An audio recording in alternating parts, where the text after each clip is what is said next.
Hai, salutare fraților și bine v-am găsit la un nou episod pe acest canal din anul 2020.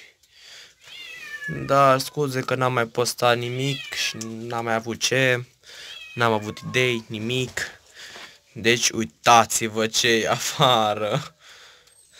Ninge, fraților. Deci vă dați seama. Ninge în martie sau martie. Nu nins toată iarna, ninge în martie. Pomul ăla era alb, acum nu e mai alb, e maro. Cel mai handicapat 2020. Ninge în martie, nu în iarnă. Au venit și prostia asta de coronavirus, deci vă dați seama. Ce fain e să stai aiurea. Bun, fraților, cam atât a fost cu acest episod. Eu am fost Paul. Și înainte de a vă zice la revedere, vă spun, stați în casă ca să treacă prostia asta de COVID-19.